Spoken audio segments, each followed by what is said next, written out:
Most people think saving money is about pinching pennies and cutting every joy out of life. Solomon would disagree. The wealthiest king in Israel's history didn't live like a miser. He lived in abundance, yet his fortune never slipped through his fingers. Here's the twist. His secret wasn't about making more money. It was about mastering how to keep it without feeling deprived. In today's world, we're told to hustle harder, get a side gig, and grind until we can finally enjoy life. But what if the Bible shows a way to save that actually frees you now, not 30 years from now? Solomon's method is so simple, yet so few Christians actually use it. And that's why many end up broke, even with a steady paycheck. What I'm about to share flips the script on everything you've been taught about saving. It's not about fear. It's not about luck. It's about a mindset and a method that works in every economy. One that has stood the test of thousands of years. If you're tired of feeling like your money disappears before the month ends, this could be the turning point. Why Solomon's wealth wasn't just about making money. Solomon's fortune didn't come from chasing every shiny coin he could find. His wealth was a byproduct of something deeper, wisdom applied to money. The Bible says in 1 Kings 3:13 that God gave him both riches and honor, but those were the results of Solomon's request for understanding, not his main pursuit. Many people today focus only on how to make money. But Solomon knew the bigger secret. Wealth is sustained not by how much you earn, but by how well you manage, protect, and multiply what God has already placed in your hands. If Solomon lived in modern times, he wouldn't be obsessed with the latest business trends just to impress his neighbors. Instead, he would study the flow of his income, guard his spending, and ensure that every transaction aligned with his values. That's why Proverbs 21:20 says, "The wise store up choice food and olive oil, but fools gulp theirs down." This wasn't about hoarding, it was about strategic preservation. Solomon's wealth had a foundation, and that foundation was self-control. Many people fail financially because they confuse abundance with excess. Solomon's abundance came with purpose. In his kingdom, money was a tool to build the temple, bless his people, and maintain peace. Think of this. If you earn $5,000 a month but spend $5,100, you're going backward, no matter how high your income. Solomon would call that living outside of God's wisdom. He understood that without discipline, even kings go broke. In today's world, the Solomon mindset could look like setting up a savings plan before you even touch your paycheck. For example, allocating 20% to savings and investments before paying for anything else. He would diversify, maybe owning property, funding trade expeditions, and holding reserves of gold and grain. The modern equivalent? Real estate, stable dividend-paying stocks, and an emergency fund that covers at least 6 months of expenses. But here's the part most people miss. Solomon's saving habit wasn't driven by fear of lack. It was built on faith in God's provision and a responsibility to steward resources wisely. He knew that money without wisdom leads to ruin, but wisdom with money leads to stability for generations. That's why Proverbs 13:22 says, "A good man leaves an inheritance to his children's children." Saving wasn't just about him. It was about the kingdom legacy. If we're honest, many of us focus so much on making money that we ignore the equally important skill of keeping money. Solomon's secret forces us to slow down and think, am I building something that will last, or just chasing the next paycheck? And as we'll see in the next principle, the biggest obstacle to saving isn't always income. It's something far more hidden. The hidden reason. Most people fail at saving. Most people think the reason they can't save money is because they don't make enough. While income plays a role, Solomon would say the real enemy is not how much you earn, but how you think about money.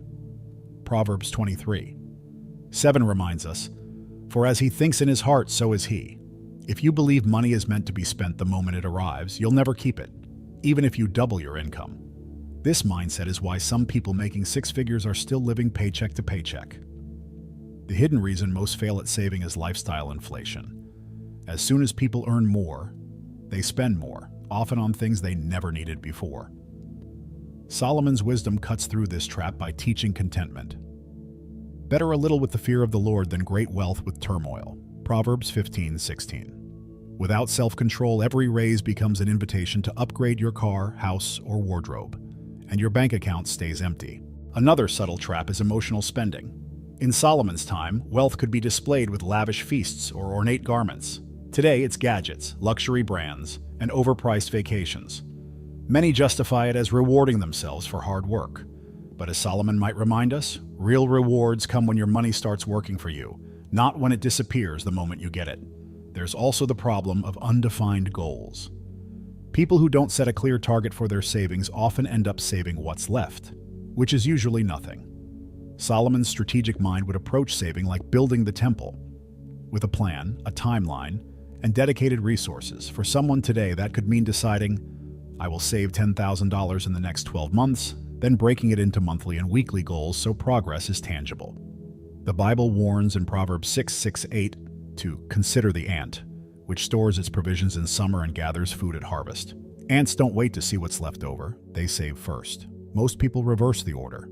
They spend, then think about saving. That's why Solomon's wisdom teaches paying yourself before paying anyone else. Even if it's 10% of every dollar, starting now creates a habit that compounds over time. Ultimately, the hidden reason people fail to save is that they see saving as optional instead of essential. Solomon would flip that script. Saving isn't just a financial discipline, it's an act of stewardship and obedience. And once that truth sinks in, the way you handle money changes completely. In the next principle, we'll uncover the biblical foundation for storing up wealth without fear or guilt. The biblical principle of storing up without fear. In Proverbs 21:20, Solomon teaches the wise store up choice food and olive oil, but fools gulp theirs down. Notice the tone. Storing is portrayed as wise, not greedy. The Bible doesn't condemn saving, it condemns hoarding for selfish gain. The difference is motive. When you save with the goal of stewarding God's provision for future needs, you align your money with His wisdom.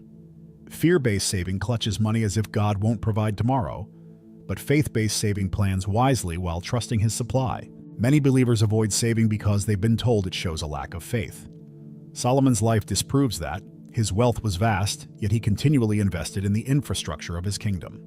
He stored timber, gold, and grain, not because he feared lack, but because he understood seasons change. In modern terms, it's like building an emergency fund, not because you expect disaster, but because you know preparation honors God's design. The biblical storehouse principle appears in Genesis 41, when Joseph stored grain during the 7 years of abundance to survive the 7 years of famine. This wasn't hoarding, it was divine strategy. God gave Joseph the wisdom to prepare, and the result saved not only Egypt, but surrounding nations. For us, the storehouse might be a savings account, investment portfolio, or even a pantry stocked for unexpected needs. Fear-driven saving keeps you from generosity. Faith-driven saving empowers it. If you have reserves, you can help a struggling family, support a ministry, or seize a God-given business opportunity without going into debt. Solomon understood that wealth without generosity rots the soul. Ecclesiastes 11:2 says, invest in 7 ventures, yes, in 8. You do not know what disaster may come upon the land. Diversifying resources is not just smart, it's scriptural. In practical terms, storing up without fear could look like setting aside a fixed percentage of your income every month before you spend anything else. For example, deciding that 20% goes into savings and investments while also keeping your heart open to God's promptings for giving. This keeps money in its rightful place, as a servant, not a master. When saving is rooted in trust, it brings peace, not anxiety. You're no longer checking your account out of fear, but out of stewardship. And just as Joseph's preparation opened the door for influence, your preparation can position you for kingdom impact. In the next section, we'll explore how Solomon's meticulous planning ensured that not a single coin in his kingdom went to waste. Solomon's method: planning every coin before it's spent. Solomon didn't leave his wealth to chance. As a ruler, he knew that a kingdom without financial order would collapse under its own weight. 1 Chronicles 29:2 records how he prepared, with all my might, the resources for building the temple: gold for gold things, silver for silver, timber for timber. Nothing was random. Every resource had a destination before it was even acquired. That same principle applies to personal finance today. Every coin needs an assignment before it leaves your hand.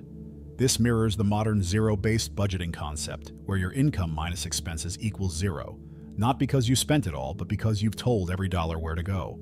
Solomon's version wasn't a spreadsheet. It was a mindset of intentional stewardship. He didn't just collect wealth. He directed it like a general commands his army, ensuring no resource wandered aimlessly. Many people fail financially because they react to expenses instead of directing them. They wait for bills to come, then wonder where their money went. Solomon would see that as poor governance. In his court, Resources for construction, trade, and the royal household were allocated before the first brick was laid or the first merchant ship set sail. Planning eliminated surprises and built stability. Applying this today could mean setting up a monthly plan where essentials, savings, investments, and giving are decided before spending on anything else. For example, you might allocate 50% to needs, 20% to savings/investments, 10% to giving, and the remaining 20% to discretionary spending. This doesn't limit freedom, it protects it. When you control your money, you control your options. Biblically, this is rooted in Proverbs 27:23-24. Be sure you know the condition of your flocks. Give careful attention to your herds, for riches do not endure forever. Solomon's era didn't have stock portfolios, but they understood assets, whether flocks, fields, or gold, needed constant oversight. The modern flock could be your bank accounts, retirement funds, and business assets. Planning every coin before it's spent doesn't make you rigid. It makes you ready. It means you can respond to opportunities and challenges without panic. And as we'll see in the next principle, Solomon's discipline wasn't just about managing what came in. It was about practicing habits that kept his finances strong no matter the season. How to practice Solomon's saving habit today. Solomon's saving habit wasn't a lucky accident. It was an intentional rhythm. Ecclesiastes 11:6 says, "Sow your seed in the morning, and at evening let your hands not be idle, for you do not know which will succeed." This reflects a life of steady, consistent action rather than impulsive financial decisions. Practicing this today means turning saving into a habit that happens automatically, not occasionally when there's extra left over. One modern way to mirror Solomon's discipline is through automation. Set up your accounts so a portion of your income goes directly into savings or investments the moment you get paid. This removes the temptation to spend it first. For example, if you decide 20% of your earnings go into an index fund or high-yield savings account, make it happen before your checking account even sees the money. Solomon also diversified his resources, from international trade to domestic agriculture. For you, that could mean splitting your savings across short-term liquidity, emergency fund, mid-term investments, bonds, CDs, and long-term growth, stocks, real estate. The idea is that your money isn't just sitting, it's working in different fields, so that one harvest failure doesn't wipe you out. Another way to apply his method is to assign purpose to each savings goal. Instead of lumping everything into one account, create specific storehouses. You might have a travel fund, a home repair fund, a retirement account, and a giving fund. This aligns with 1 Kings 10:21, where each resource in Solomon's palace had a designated use. Purposeful allocation prevents aimless saving and increases motivation. Tracking progress is also key. Solomon knew the weight and measure of his treasures, 1 Kings 10:14. And you should too, whether it's a budgeting app, a spreadsheet, or pen and paper. Reviewing your savings monthly keeps your goals in sight and your discipline sharp. It's hard to improve what you don't measure. Finally, practicing Solomon's saving habit means balancing wisdom with joy. Saving is not about self-denial for the sake of it. It's about ensuring you can live with freedom and generosity in the future. And as we'll explore next, part of that freedom comes from adopting timeless habits that keep your finances strong no matter what challenges arise. 4 timeless habits that keep your finances strong. Solomon's wisdom wasn't just about grand strategies. It was grounded in daily habits. The first habit is living below your means. Ecclesiastes 7:12 says, "Wisdom is a shelter as money is a shelter, but the advantage of knowledge is this: wisdom preserves those who have it." Living modestly, even when income rises, keeps you from the trap of lifestyle inflation. In Solomon's day, kings could flaunt their wealth, yet his writings praise moderation. The second habit is avoiding unnecessary debt. Proverbs 22:7 warns, "The borrower is slave to the lender."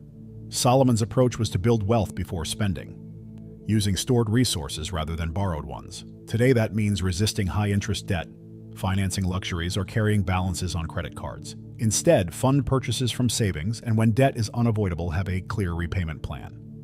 The third habit is distinguishing between needs and wants, a principle we saw in his Proverbs and governance. Needs are non-negotiables for survival and stewardship. Wants should be carefully weighed for value and longevity. For example, a quality work tool that lasts years is worth more than a flashy gadget that loses relevance in months. This thinking maximizes return on every dollar spent. The fourth habit is consistent generosity. Solomon understood that giving doesn't weaken your finances. It strengthens your relationship with God's provision. Proverbs 11:25 says, "A generous person will prosper. Whoever refreshes others will be refreshed." Generosity creates a cycle of blessing that selfish accumulation never will.